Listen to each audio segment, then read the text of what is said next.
are back here on Conversations on the Couch. I am so excited to talk to our next guest, but I won't. I'm going to be a listener today. But please introduce me to this lovely young man. I am so tickled to have my youngest, Alex Mark, here to tell us a little bit about himself and what he does for a living.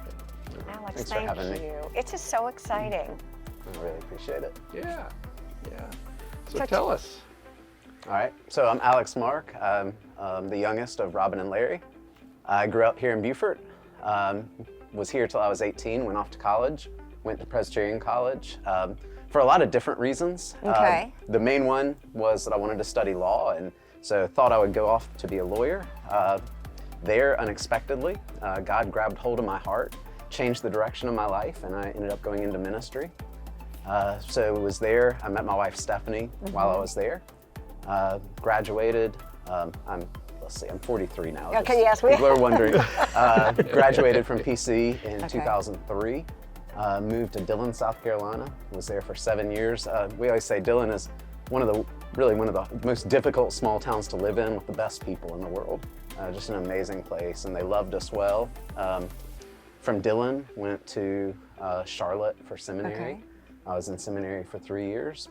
And right at the time I was graduating, there was a group looking for a pastor that would start a church here. So moved here back to Beaufort. Back to Beaufort. Oh, where your home is. How amazing. So moved back here in 2013. Okay. So last year was our 10th anniversary here in Beaufort. I'm not allowed to say a whole lot, but I am going to say this. Your dad has been so excited. We talk about you all the time. I feel like you obviously have known. Yeah, I've known him a guy while. for a Yeah. day. I love it. So the holiday season, when it's upon you, does it mean a lot? It's really special for you, being home with your congregation. Yeah, that's a neat question. In a lot of ways, every Sunday is that special.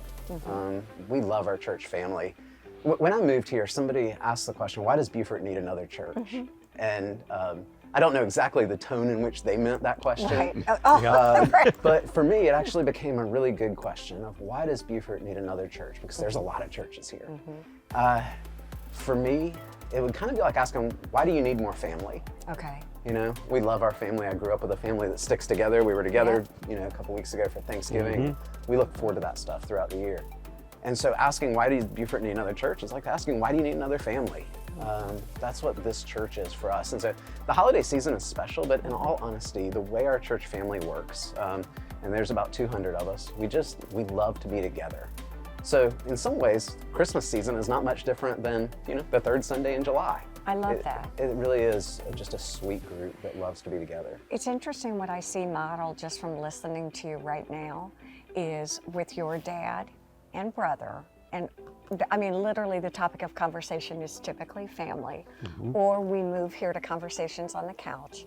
And literally your whole buying team, your managers, everyone is here.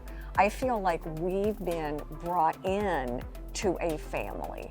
So I think the sense of community and family is really kind of, if I were to just say what your culture is or your core values are, Larry, that you've instilled that not only in your family, you two, but in your business too, right? And now with your kids. Yeah, that's an actual life. I gave him an actual compliment. I know. I'm startled, but that's okay. but we are very welcoming. I mean, that's just something that this family's always been, and that you've always been, and I haven't had much interaction with your church, but I did have a little bit, and the people there were just as wonderful as they could be. They welcomed me in, so it's pretty cool. What's it like for you?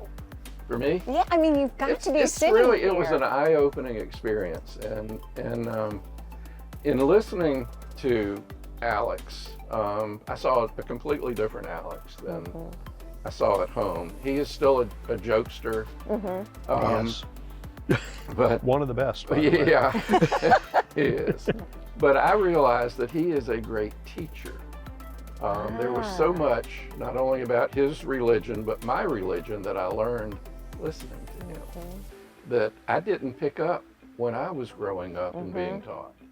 So it was amazing to me to be able to listen to you and learn things. So it's pretty phenomenal. Thank you all for joining us here on Conversations on the Couch.